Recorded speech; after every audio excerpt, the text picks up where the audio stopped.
YouTube is almost caught up. CDs are back there. I think we have just about everything. How many people enjoyed getting an extra hour of sleep? Yes, isn't that just... And of course, well, that's not my fault now, is it? Right. The entire planet rearranged so you can get an extra hour of sleep. All right. Yes, Pam. Do you realize that I don't know that we've ever ran out? We have to get new trays, larger trays. Oh my gosh, we did. That's pretty cool.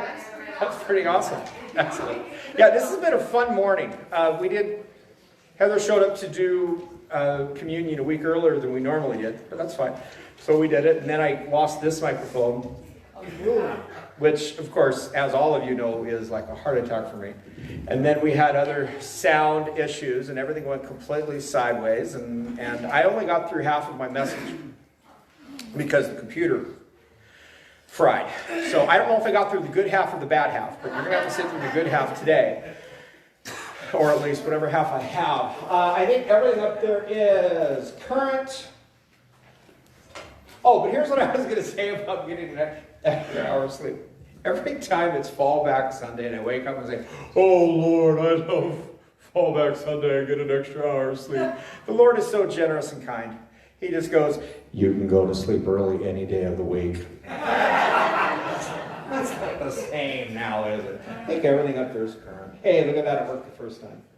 Here's our Living Hope promise. Today, the tough question we're going to look at is, how do Christians have breakthroughs in their life? Now, how many of you would say, I know what it's like to have a spiritual breakthrough? Things go from completely dark and dreary to major improvements, and usually happens in just in a minute. Oh, by the way, we got a hero here, James Quinn. James, raise your hand. Everybody say hi, James. James is now the hot dog guy down at the courthouse. And there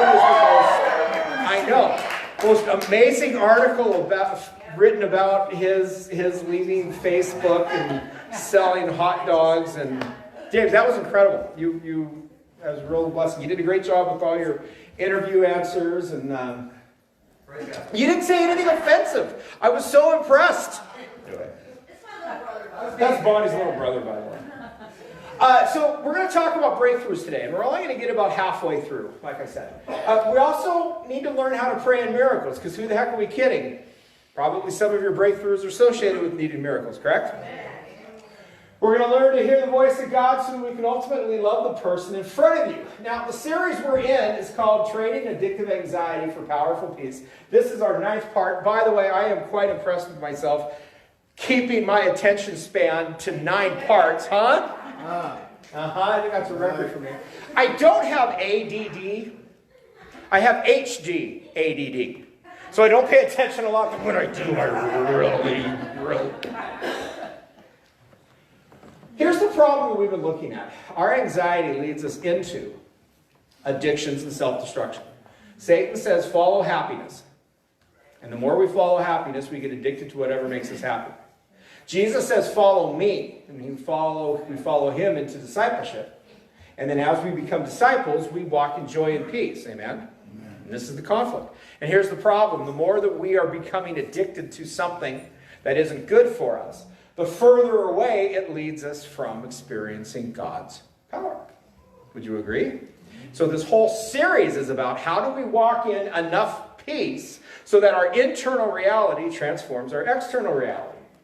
I've broken it down kind of into 5 steps. Everyone, I think, knows what it's like to be in the first step, where our anxiety leads us to addictive things. But then we go into a growing trust in Jesus and I really hope this doesn't happen again. I know. We need to get to the 3rd level where we have a raw dependence on Jesus. But in the 2nd level of our faith, we usually believe in Jesus and something else. But we have to get to a point where it's just Jesus, because that's when we realize I'm dependent on Jesus, and in a way, Jesus is dependent on me for transforming my world. We have all probably said, Jesus, why don't you just show up at dinner in my crazy sister's house and say, you all need to repent, right? Has he done it? No. He puts us to go into their life. So in a way, as we are dependent on Jesus, he's dependent on us to change our world. Does that make sense? Yes. Good. But the fourth level is where most people get stuck, which is where we have faith, but we don't see a lot of what we want to see. We're not seeing the breakthroughs we need to see. And then we usually start to slide back. Anyone be brave enough and say they know what it's like to hit the fourth level and not see what they want to go back? Okay. But ultimately, the goal is to have powerful peace. To where, just like Jesus, when a storm is going on around you, where all the other disciples are questioning the character of God, you're having a nice nap.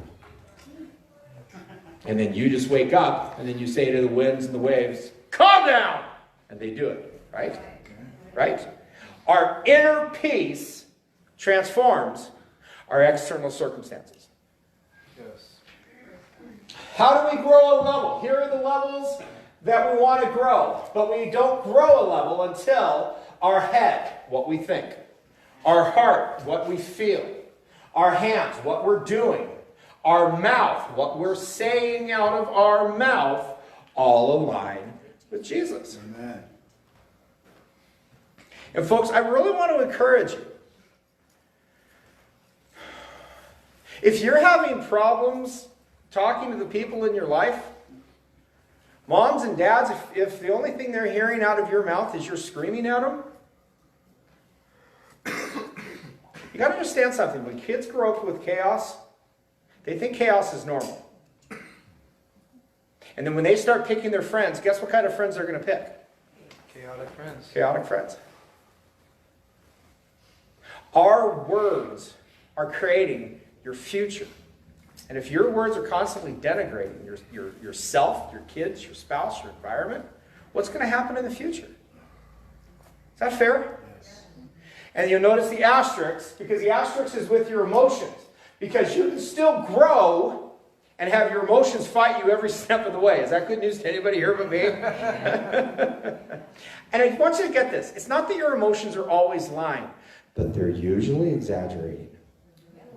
And they're always pointing back to your comfort zone. And most people's comfort zone is what comes easy, and it's not usually what makes you healthy. Is that fair? All right.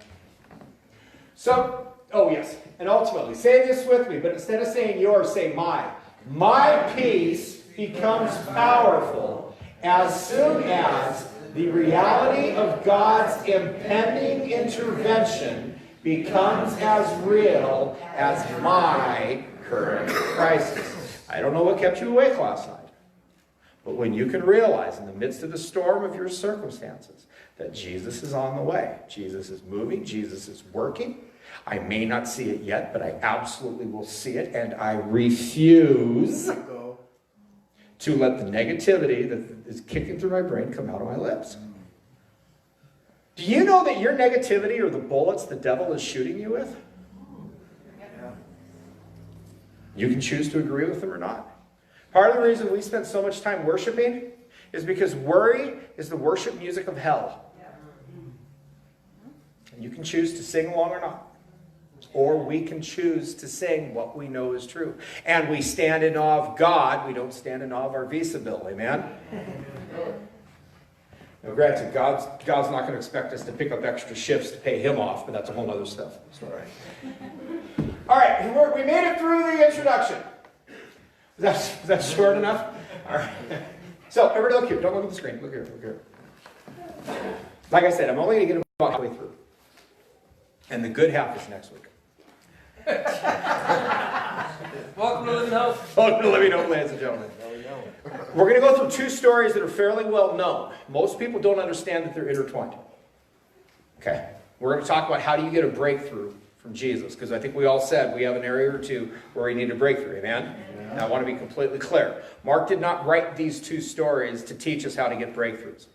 I'm linking them together, so don't send me angry emails. Capiche? All right. Mark chapter 4. When Jesus crossed over the lake, a large crowd gathered around him. Now you're going to notice this detail about the crowd highlighted. One of the synagogue officials came and fell at Jesus' feet, and he said, "My little daughter is at the point of death. Please come and lay your hands on her so that she will get well and live." Do you see the faith that he's expressing? He left his world. He's a synagogue official. He's a godly man. He's surrounded by godly people. He works essentially in the local church. But he understood there was not the power in Judaism to get his daughter healed. He had to change his life, get to Jesus, fight through the crowd to get Jesus to come. Are you noticing all these pieces? Verse 24, and he, Jesus, went off with him, and a large crowd was doing two things. What were they doing? Following him and pressing in on him. So just imagine, Jesus is now changing his location. He's going with this synagogue official. He's now walking. The whole crowd is coming along with him. Now, they might be singing. They might be praying. They might be asking Jesus questions. Undoubtedly, people are saying, pray for me, heal me. And they're all clamoring around him. Verse 25. A woman who had a hemorrhage for 12 years and had endured much of the hands of many physicians, and had spent all that she had, and was not helped at all, but rather had grown worse. Now, of all the gospel writers, Mark is the youngest, and he's the most brief. Mark has 16 chapters, Matthew has 28, and Luke has 24. Mark does not write a lot of details. Do you see the details he put in this? Like he interviewed her. She'd been having this bleeding for 12 years. Sean, that's Mark 5. Mark 5, thank you, not Mark 5. Endured much of the hands of the physicians. So she's gone to look for help from the best people she can find. She had spent all that she had. And was not helped at all. But it had even gotten worse. Anybody here honest enough to say, yeah, been there, done that, invested everything, tried everything, got all the help I could, spent all the money I had to call on Uncle Visa to be my venture capitalist and help me figure this out. Venture capitalist, someone who... Yeah. And it got worse.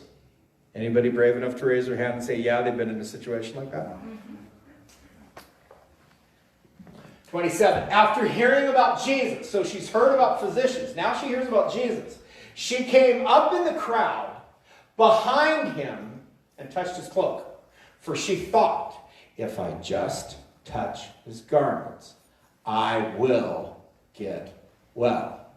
Immediately, the flow of her blood dried up, and she felt in her body that she was healed of her affliction.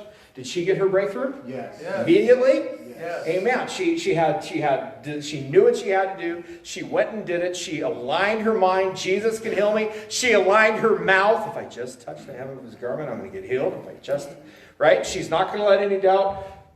Well, I wish I could say that's where the story ended, but then we got another thing. Jesus, perceiving the power proceeding from him, had gone forth.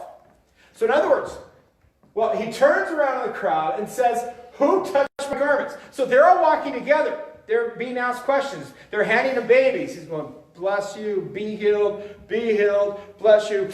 Whoa! Exactly. Okay? Do you know why this is? Intention, intention, intention.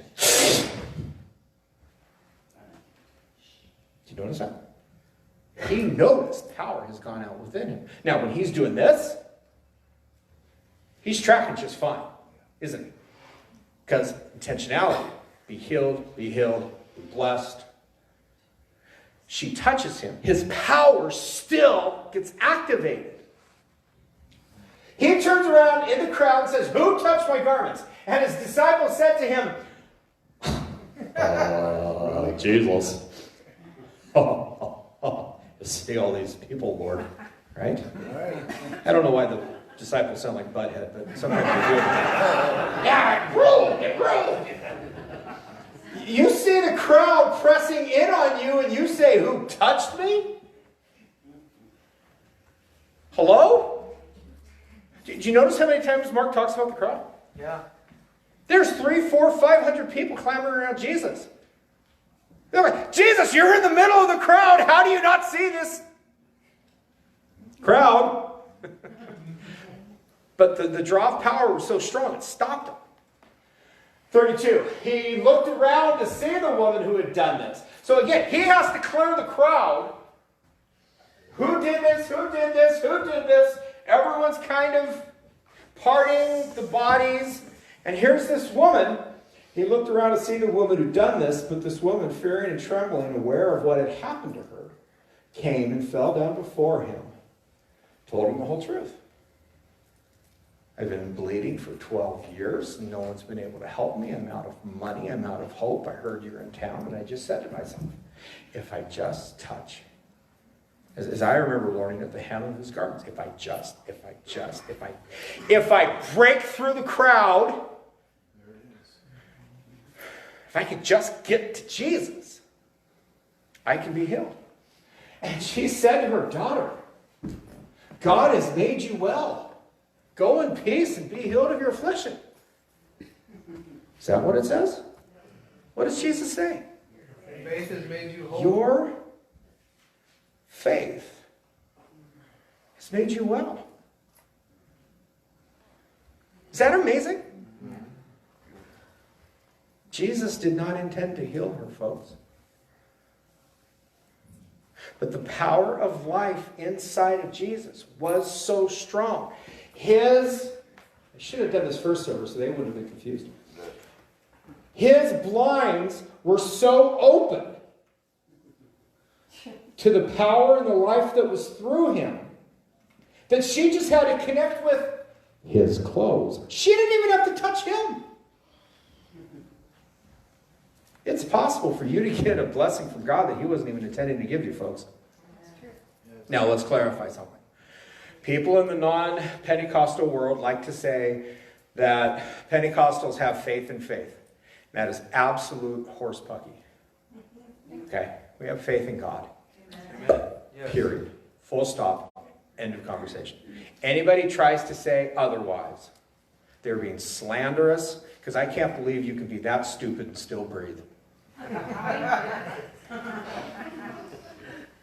I'm sorry. That's the spirit of stupid, folks. Of course it's faith in God. Anyway. All right, so let's keep going. While he was speaking, they came from the house of the synagogue official. Remember him? Yes. Did you know these two stories are interconnected? So while he is desperately trying to get Jesus to heal his desperately sick girl. Come on, Jesus. Come on. This way. This way, Jesus. And we're walking and we're walking. Right? He's getting stopped by everybody, and now he's looking for this woman. Yo, Jesus. Sick daughter. Sick daughter. This way. Come on. She's healed. Praise God. Now come on, Jesus. Hello? That's the truth, yes. These two are connected, folks. These two stories. They came from the house of the synagogue official and said, your daughter has died. Why trouble the teacher anymore? Anybody know what it's like to have a deadline? Yes. And you watch the deadline come and go. So this guy now is being told, don't bother Jesus.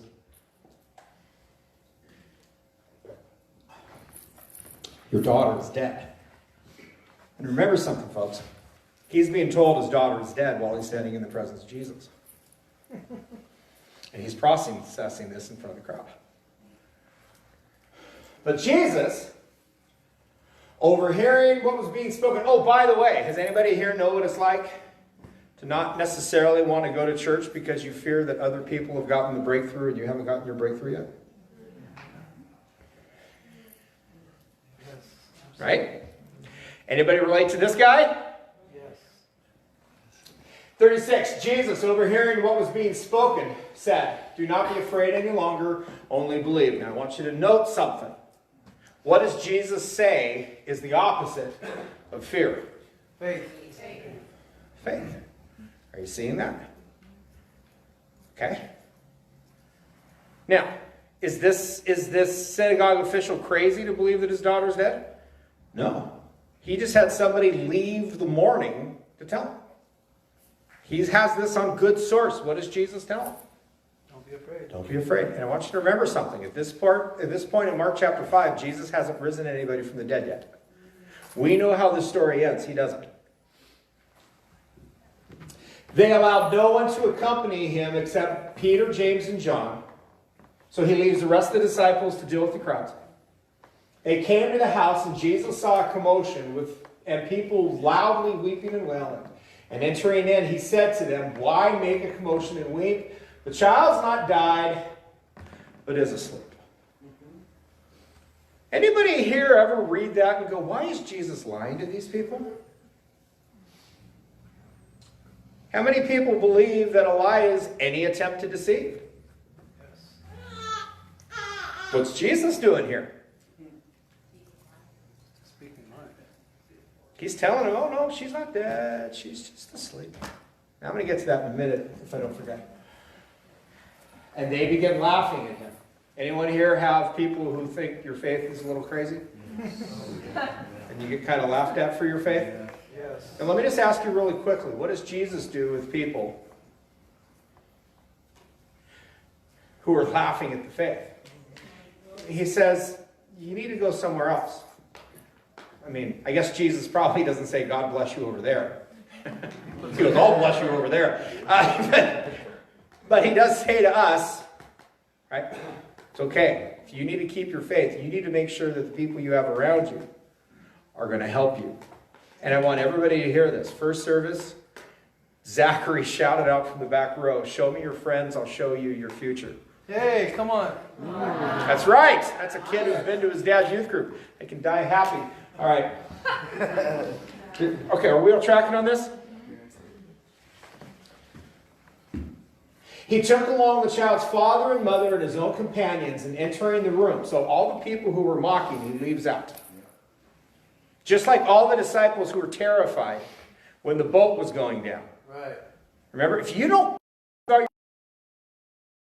by Christians who think God doesn't care about them and are panicking. Okay? Verse 41, taking the child by the hand, he said, little girl, I say to you, God, please heal her. No. He speaks to the problem. He tells the problem, this is what the outcome is going to be. This is why at this church, when we pray for healing, we do what Jesus did. We speak to the problem. We don't speak to God about the problem.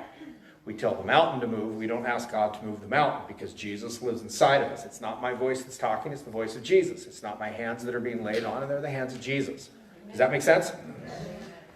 Immediately, the girl got up and began to walk, and he gave them strict orders that no one should know about this. Now, I want to comment on that part for a second. There are corners of the Christian world that say the reason Jesus healed was to show people that he was God. Now, if Jesus' plan was to heal people and just to show them that he was God, why would he say, don't tell anybody? Okay? Now, here's the other part. Why did Jesus tell people not to say anything? And why did he say to the crowd, she's not dead, she's still alive? Answer number one, of course, is he has faith. He knows what God's going to do. But can I tell you what I think answer number two is? He doesn't want the little girl to be picked on. Anybody here know 12-year-old girls? Yeah. How are they going to respond when they find out one of their friends was dead? I think he's saying, you know what? No. She's just asleep. Okay. Are you enjoying the stories now? Ready to see how we can put them together? How do you get your breakthrough? Number one, either you get to Jesus or you bring Jesus into your world. Amen? Yeah. That's how the two of these things are connected. I told you I was going to get there eventually. You either get to Jesus like the woman does, and you rearrange your life, and you say, wherever the life of Jesus is, that's where I have to be, and I don't care who I have to push out of my way to get there. Or you say, Jesus, come on. Come on, Jesus. Get into somebody else's world. In other words, you get to Jesus as you walk in obedience. You bring Jesus into your world, we call that prayer. You either pray in or you obey in God's will. Amen? I am becoming more and more convinced. Your breakthrough comes at the speed of your obedience. Your breakthrough comes at the speed of your obedience. Remember last week we talked about with the demon-possessed man how he said, leave me alone. And then he said, don't let me leave the country. And then he said, send me to the pigs. Yeah. The moment your brain starts negotiating, God tells you to do this, the moment your brain starts negotiating not to do that, right, you now know what the voice of the enemy sounds like. The moment your brain starts to justify something you did that you know was wrong, I'll leave that one there. And the second half of it, you bring Jesus into your world through prayer. You say, Jesus, I need you to evade this situation. I need you to evade this circumstance. And you become desperate like the Father was. You leave your world. You leave your sick daughter. You go to Jesus. And you say, come on. I need you to come and move in this situation. Okay? What do they both have in common? Well, faith. Yes. What does Jesus say to the woman? Your faith made you well. And what does he say to the father who had the sick daughter? Don't be afraid. Yeah. Only believe. And once again, folks, I want to stress, what does Jesus put as the opposite of fear? Faith. Okay? Now, this is the point of the message, in fact. You guys know my next week setups that I do? Yeah. Throw out a really good question and I say, well, we're going to talk about that next week. Right. I was halfway in the middle of my really good question when the computer farted up. So Zach goes back to help and Keith's back there and Blake's back there and I'm hanging. Because I haven't seen this message since Thursday. I don't know what, I still don't know what 301 and 401 is, so it's not like I could wing it. So I just kind of said to myself, well, while we're here, okay, but I have to know God meant for something. So let's talk about this for a second. How many of you have been in a situation in your life in the church? Well, let me go back a second. Watched a video where a woman is being prayed for. This is on YouTube, so I'm not breaking any confidence. She put this out there. She's gone through horrific physical and sexual abuse. She grew up in the church, and she felt very discouraged because people in the church were saying, the reason you're depressed is you don't have enough faith. God, yeah. Has anyone heard that before? Yes. Okay. The reason you haven't gotten healed is you don't have enough faith. Have you heard that one before? Yes. Okay. Now, would you like me to address that? Please. Okay. I can't address it next week because first servant heard it already. The expression, the reason that you haven't gotten healed or the reason you're still depressed is because you don't have enough faith is not true. It's not necessarily 100% false, but it's not 100% true. I want to track with you for a second. Everything in the Christian life comes down to faith. How do we know this? On one side, without faith, it's impossible to please God. But all things are possible to those who believe. So when we talk about faith, it's the biggest issue in the Christian experience. Okay? If anybody has ever said to you, and I'm just going to use this as an example because this is the one the woman shared, and I think it's one we can all kind of hold on to. The reason you're still depressed is because you don't have enough faith. Now, here's the reality. You could say to that exact same woman, but because you have faith, you're still showing up. Because you have faith, you're great with kids. Because you have faith, you're doing fine at school. Because you have so much faith, you are a huge blessing to everybody who comes in contact with. The reason this is such a difficult discussion is we mainly remember the parts of our life that we don't do very well. Yeah. I have great faith in practicing musical instruments. I have very little faith in saving for taxes.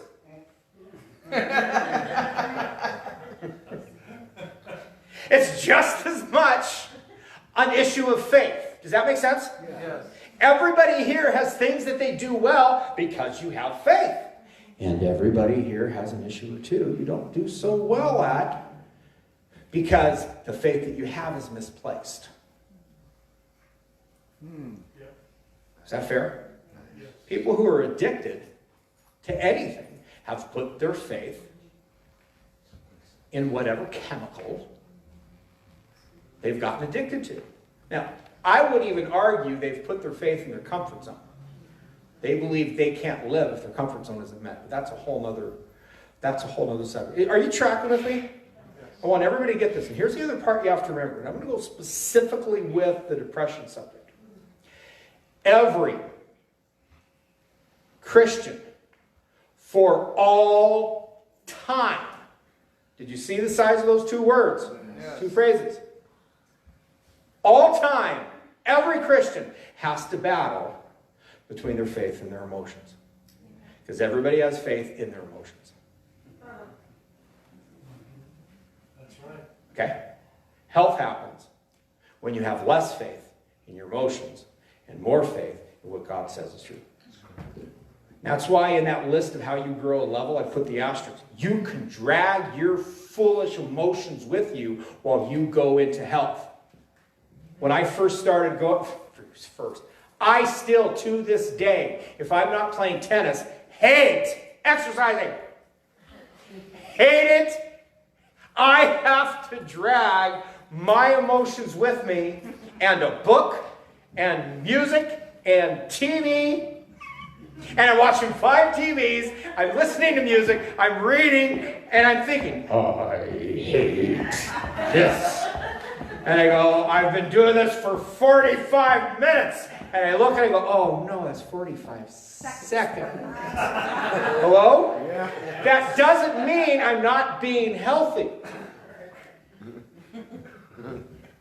All of Christianity, for everybody who's ever done it, is a battle between what God says is true and what your emotions say are facts. And I'm going to hazard a guess, there are some people here who still have alarm bells ringing in their brain that got set off when they were 2 years old. And the alarms are still ringing. You don't even know what it's like to live with peace. Is this fair? But the issue is, and this is why we talk so much about, you have to change your relationship with anxiety while you change your thoughts of anxiety. Some people can white knuckle it. Most people can't. You have to learn. Just because a thought is in my brain does not mean it's me. It absolutely doesn't mean it's God. The loudest voices in your head are never God. Does that make sense? Yes. And the growth happens when you have faith, even though you don't see the activities. Okay? Now, we will, everybody look at your neighbor and say, don't look at the screen. Don't look at the screen. Don't look at the screen. Oh, wow, that's going to be pretty good. All right. Come next week, too. It's actually better than this week will be. But let's go through the breakthroughs really quick, because I just want you to catch something. How many people would say, yes, I have a breakthrough or two I need in my life? Raise your hand really high, not for me, but for God. So God knows this. All right, here's what happens. Here's what you have to understand while you're waiting for a breakthrough. Number one, there will always be a fight. Always, always, always. The only time the enemy doesn't fight you is when you're going the same direction he is. Don't be shocked. Don't be afraid. There's always going to be a fight. I'm going to win because Jesus is in me, and he always causes me to triumph. Number two, God is always on the side of life. Never look at any situation and say, why is God doing this? Okay? God has one goal, to make you look like Jesus. Satan has one goal, to make you look like him. Satan is terrified, afraid, angry, and ticked off, and he loves to make you feel the same way. Jesus wants you to walk in the kind of peace where your interior life changes your exterior life. Number three, God is orchestrating things. If you need a breakthrough for yourself, especially if it comes to things like jobs, you keep doing the right thing because God might be moving people around. That's right. You won't see it, but it doesn't mean that God's not working. Before I became the pastor of this church, I had to make a couple job decisions and wait. And then while I was waiting, God moved a guy out of Everett. God moved Joe out of here. God moved me here. It wasn't that God wasn't doing anything. I just couldn't see it. Well, you see it in hindsight. All right.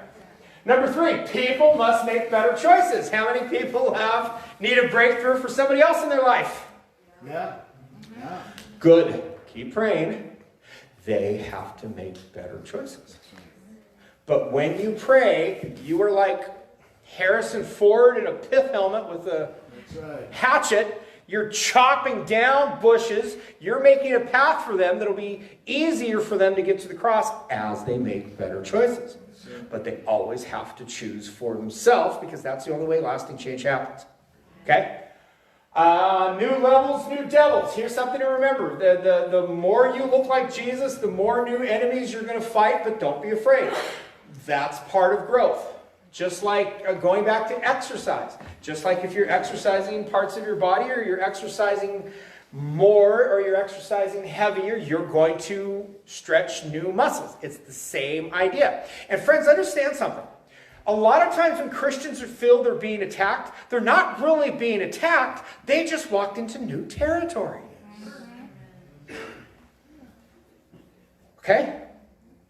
If peace in the past was you yelling at people so they left you alone, and you want to walk into peace being an understanding that you can remain at peace regardless of what's going around you, you will have people drive you completely up the wall. And it's not because you're being attacked, it's because you're determining you're going to respond differently. Yes? God's power is in your peace. If you're new to your faith and you're praying and you're panicked, keep praying. But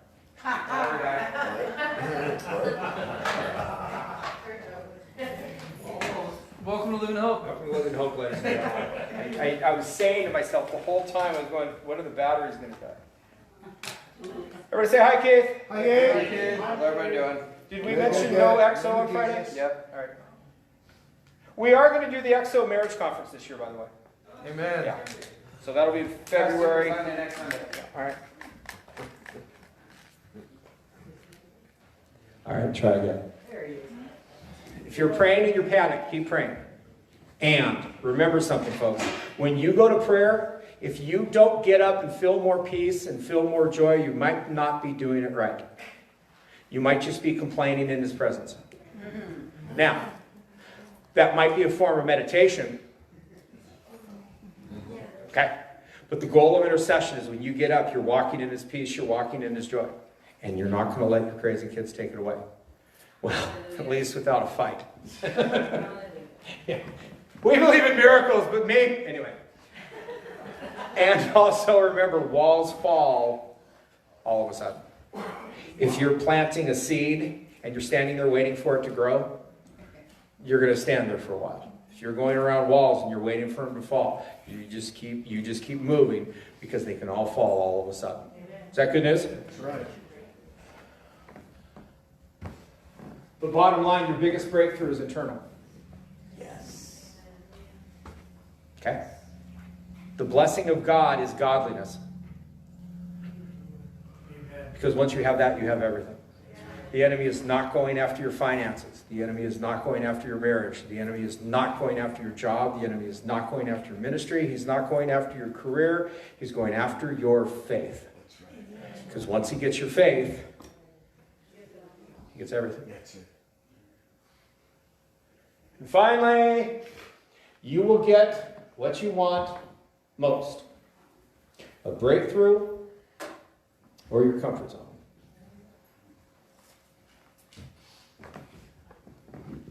Okay? Miraculous breakthroughs start with miraculous obedience. Miraculous power starts with miraculous obedience. Your breakthrough is coming at the speed of your obedience.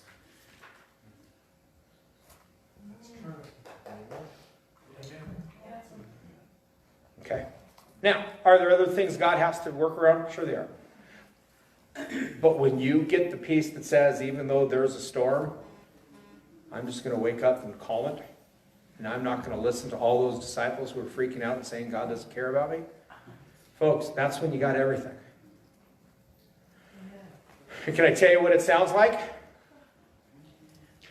I know that God is blessing me, even when it doesn't look like God or feel like God is blessing me. Exactly right. All right, is this good news? Amen. So we'll pick up the really good stuff next week. So Jesus, in your name, we're just grateful. We didn't even turn the cross lights on today. Welcome to Living Hope. Some people don't like organized religion, so meet Sean, your disorganized pastor. In the name of Jesus and the power of the Holy Spirit, we speak life into every situation right here and vitality, and we will continue following you regardless of what the circumstances look like. And everybody said, Amen. See you guys Tuesday and Friday.